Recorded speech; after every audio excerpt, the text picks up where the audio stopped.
What? What? What the hell is this? Harumph. I didn't get a harumph out of that guy. Give the governor harumph. Harumph! You watch your ass. I see you shiver with anticipation. Let the show begin. Hey everybody, this is David Heretic coming at you with another edition of Reactions, Reviews, and Rants. And tonight... Okay, we're coming back to Porcupine Tree. Yes, indeed. Porcupine Tree fans, feeling you. Come on now. Here we go. This is a request from, I hope I didn't pronounce this name right, Yuki Irie. I hope I pronounced that name right. Yuki Irie. Y-U-K-I-E-I-R-I. Yeah, Yuki Irie. I hope that's pronouncing that correctly. Yuki wanted to see me react to this song by Porcupine Tree called Hatesong. Now, have I heard the song before? No. To the best of my knowledge, I have not heard the song before. This does not resonate with me in any way, shape, or form. However, there's always a possibility I may have heard the song in passing and I just don't realize it. So as always, if I start listening to the song and I suddenly go, I recognize this, I know I've heard this before, I'll let you know. That's the truth. You know me, I'm gonna be honest with you guys. This was posted by Norbert C, and the video has 605,113 views. It'll get you there.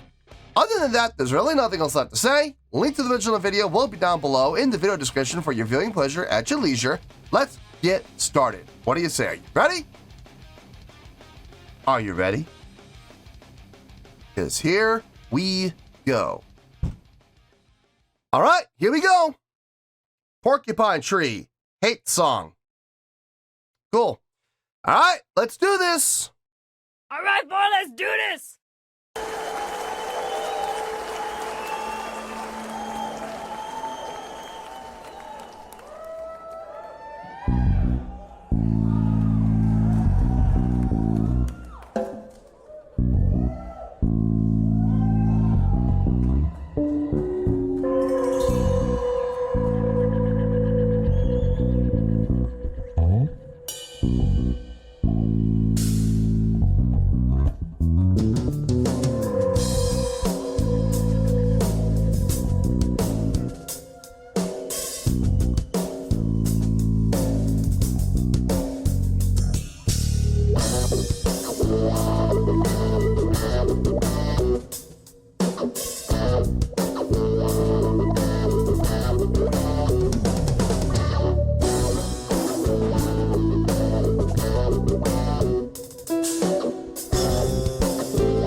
It's good. I mean, it's not bad. I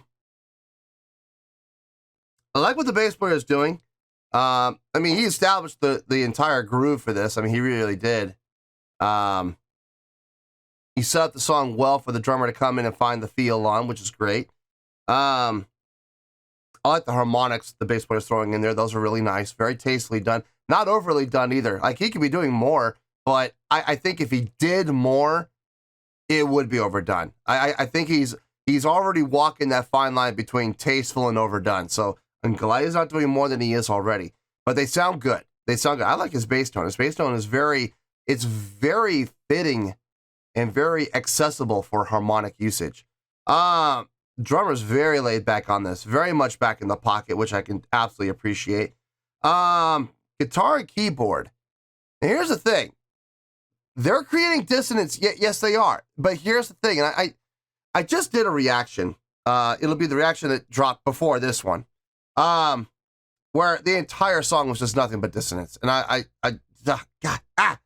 Well, here's the thing. And a lot of people, I don't know what they said because I filmed 6 weeks in advance. So I don't know what the comments are going to be on that as I'm filming this. But I can imagine there's going to be quite a few comments in there saying, well, you just don't like dissonance and you can't appreciate dissonance. You ready for this? Am I ready? Are you ready to be shocked? I can appreciate dissonance because I'm hearing the dissonance here and I like it. And I'll tell you why I like it. Because it's following my 3 rules for dissonance. It's serving a purpose.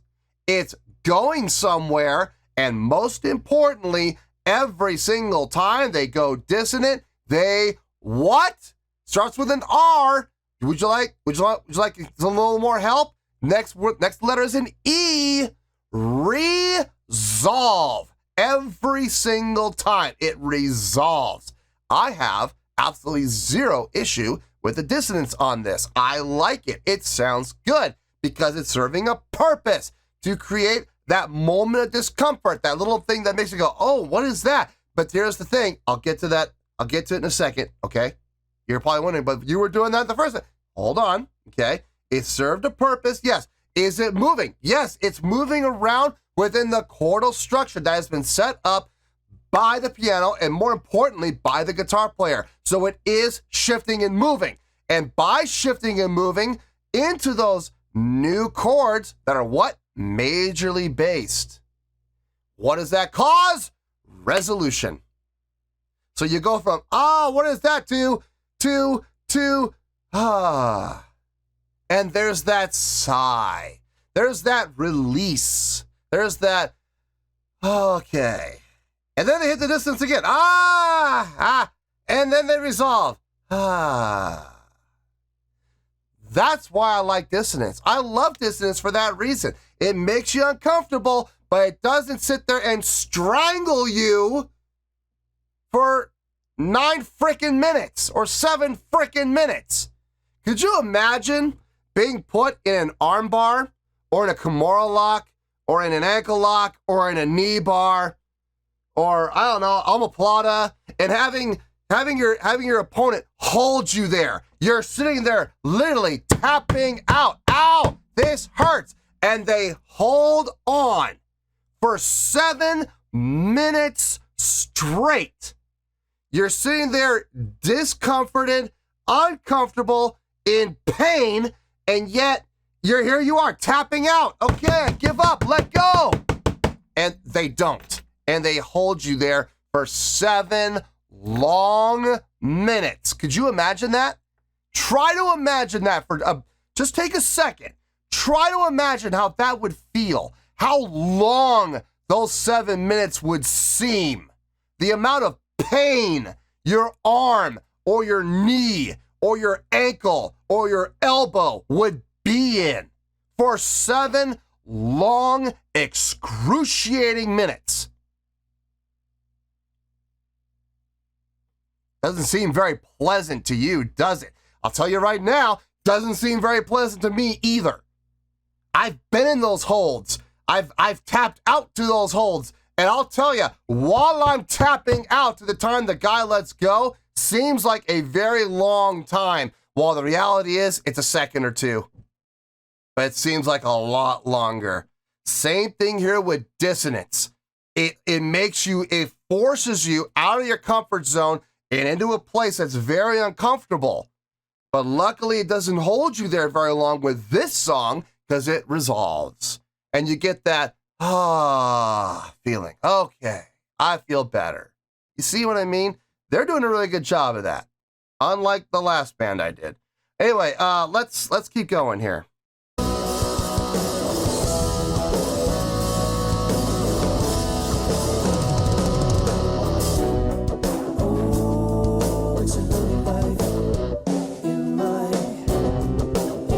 Dissonance. Resolve. Nice. Thumb slide. Nice.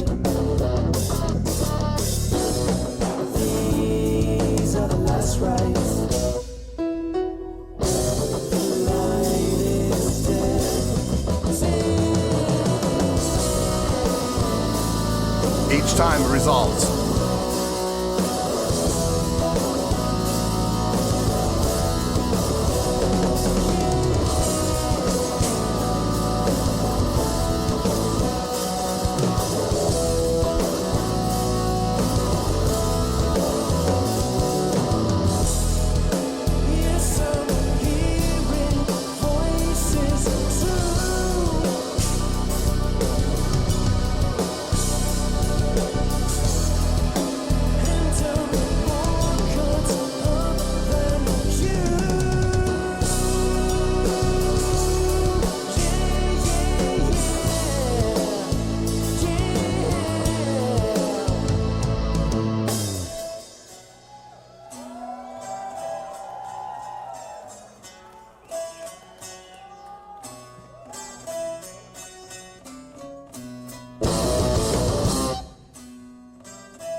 Okay.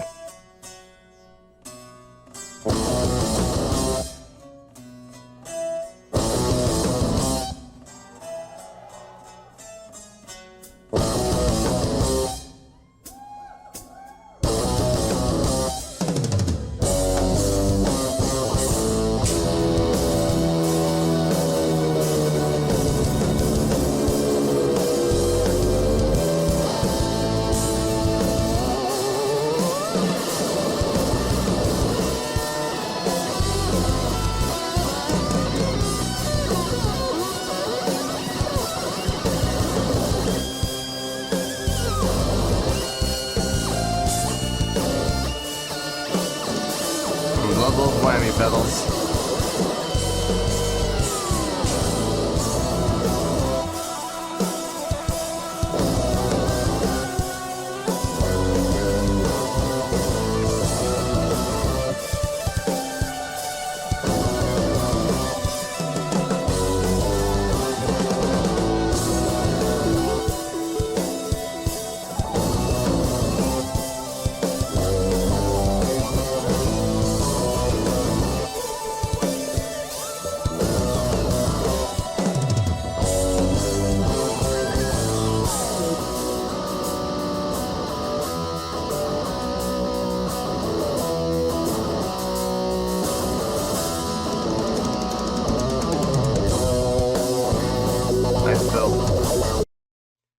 Okay, I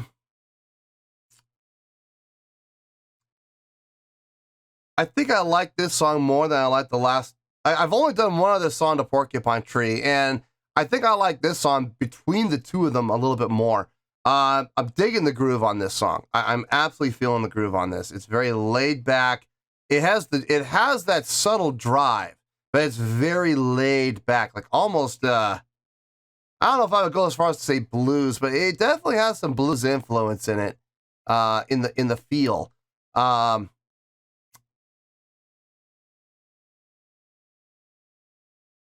Yeah, I think this is gonna. I don't know. I mean, then again, maybe not.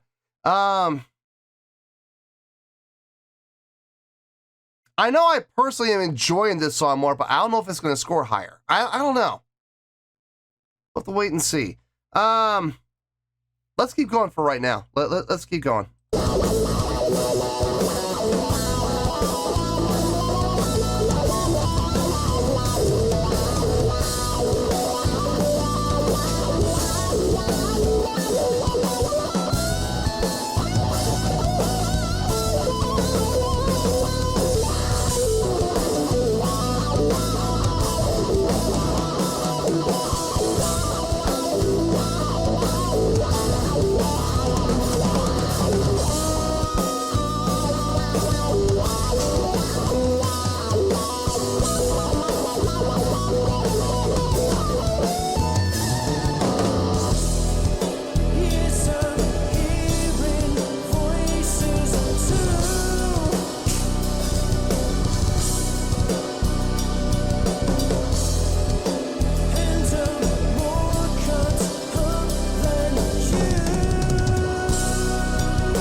progression there. That's good.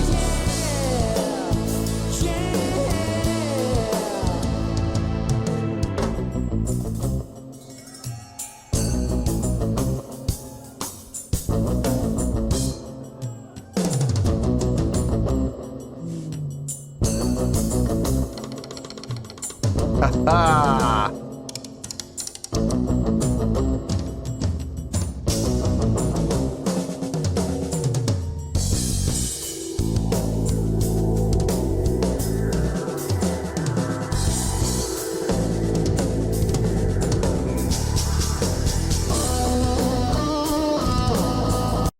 Some really nice drumming work right there, utilizing all parts of the drum set, not just the heads, but playing on the rims and the shells of the drums. Very nice. I mean, look, you got the whole drum set. Why not utilize all of it? You know, absolutely. As long as it calls for it, obviously. Now, if the song doesn't call for it, then don't worry about it. But right there, for example, he had a nice little drum break where he was given the opportunity to kind of show off a little bit. And why not do those things? Why not play things that are not, you know, to be expected? Why not do things like play on the rims and play on the shells and play on the bottoms of the drums? Why not? Why not? I got no issue with it. I thought it was creative. I thought it was really well done. And it sounded good to boot. Let's finish this out and we'll get to the review.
Okay, that threw me off a little bit.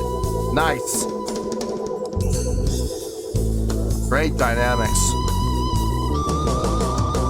See, feels like it's going to a straight 4 feel there.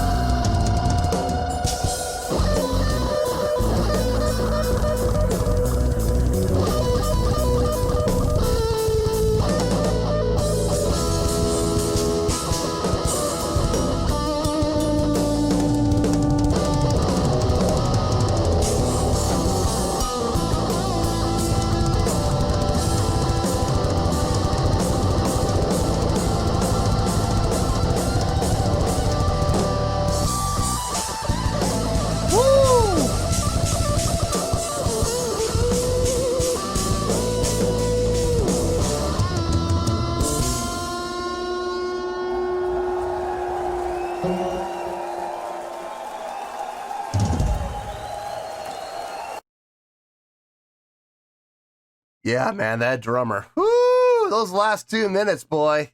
Throwing us all for some loops right there. Really nicely done. And the fact that, well, I mean, he's got inners in, so I'm sure he's got a click going, but the fact that he was able to come back to that downbeat of 1 each time flawlessly. I mean, that was impressive. That was very impressive. Let me think about this. I'll be honest with you. I'm not sure where the score is going to go. I have to think about it. I'll see you in the review. We'll talk about it. Well, there you go, folks. That was Porcupine Tree with Hatesong. This was a request from, I hope I pronounced this name right, Yuki Irie. I hope I pronounced that name right. I thought about it, and I have a score here, and I really hope this is higher than the other Porcupine Tree song that I did, because I feel this song does deserve to be higher. So I hope this is a higher score than the other one. On a scale of 1 to 10, I'm going to give that an 8.5. Yep, 8.5. I feel good about that score. Let me tell you why. Why? Okay. The groove on this. I really was enjoying the groove on this. I loved that laid back, kind of casual, in the pocket groove. Let's call a spade here. It was in the pocket. It absolutely was. It was sitting back in the pocket. It was grooving. It felt really good. But at the same time, it still had that pulse. It still had that energy. It still had just enough drive to push the song forward. And I love that. I love it when songs are able to walk that fine line between drag because you're sitting so far back in the pocket, you're just gonna really lay back and swing, or, you know, straight ahead 4/4 rock feel. It walks that fine line, and I absolutely love it when bands are able to do that. Let's talk about the elephant in the room. Let's talk about that dissonance at the beginning, shall we? Like the dissonance that was happening for like the first half of the song. I've been accused on more than one occasion of just not liking dissonance and, you know, having no interest in dissonance and not understanding dissonance. Folks, I get dissonance. I do. And I don't hate it. I actually enjoy dissonance. And as I've said before in the past, there are 3 things that have to happen for me personally. I know this isn't for everybody, but for me personally, I have 3 criteria. Three things that need to happen when we're talking about dissonance. Number 1, there has to be a reason for it. There has to be a purpose behind it. There has to be some reason for it to exist, okay? And in this case, it was to make you cringe a little bit. It's to make you a little uncomfortable. That is really the purpose of dissonance, okay? That's what it should be, okay? As long as criteria number 3 is met. Now, I'll get to criteria number 3 in just a second. Criteria number 2, it has to go somewhere. If it's just gonna sit there in the doldrums and spin around like a ship in the doldrums and not move at all, not move forward, just literally sit there in limbo and just sit there and not move, not even an inch, then what's the point? You know, what's the point of any song? If it's not gonna move around, if it's not gonna evolve, if it's not gonna change, if it's not gonna grow, you know, nothing, just pure dissonance, no dynamics, no shifting chords, no nothing, just pure dissonance. Sorry, I am not a fan. In this case, it moved around quite a bit, moving and shifting in the chordal pattern, which leads me directly to number 3. It has to resolve, okay? If it does not resolve, then it's gonna be nothing but pure dissonance, and I am not a fan of that because I equate it to being uncomfortable. And like I said, imagine if you're in an armbar for 7 minutes, 8 minutes, 9 minutes straight, and you're sitting there hurting, it hurts, and you're tapping saying, let go, and the person you're fighting, he's not making it harder, but he's also not letting up. He's just holding it right there, right at the point where, you know, it's not gonna break, but it hurts like hell, right? Imagine having that put on you and he doesn't let go for 8, 9, 10 minutes long. That is gonna be a very long 8, 9, or 10 minutes for you, isn't it? It's gonna be hurting. The time is going to drag, and the whole time, you are not enjoying yourself at all, you know? Unless, you know, look, if you're one of those people who enjoy pain, then, you know, maybe you will enjoy it. But look, not judging. There are people like that in this world. That's okay. Look, whatever makes them happy is cool with me. But I am not one of those people. I don't like pain. I don't enjoy pain. I don't like being in it, and I'd rather do everything I can to avoid it. So when the dissonance hits and it makes you uncomfortable, it makes you go, woo, what is that? And then it resolves. You get that, okay. That sigh of relief, that, and then it comes back, and then it resolves, You see what I mean? That's cool. I enjoy the hell out of that. And this had that in spades. It really did. I loved it. I absolutely loved it. It was fantastic. Very well done, making the dissonance work, and always, and I do mean always, resolving. The musicianship on this was really well done too. The bass player, some great work from him. Started the song off, setting the song up, which was great. Love seeing it when bass players get the chance to actually do that.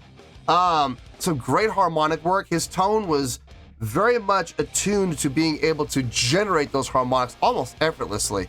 And I'm really glad that he didn't overuse it. I'll be honest though, he did kind of walk that line between, you know, tasteful and overusage. He did walk the line, but he never crossed it. He never stepped over the line. It was all done very tastefully, and I appreciate that. And it sounded great. You really had to kind of look at the bass player toward the end too to kind of stay in time, because the drummer, who I'm going to get to next, was having a field day those last 3 minutes, man. He was doing some great stuff. Throughout the entire song, he had a really nice feel going. He had a really nice groove going, really locking in with the bass player, really sitting back in the pocket and keeping the song moving, but at the same time, having that great feel of that kind of laid back feel. So that was awesome. Until we got to about the 2.5 to 3 minute mark. Now at that point, he really started playing around with feel. And I don't mean about changing time.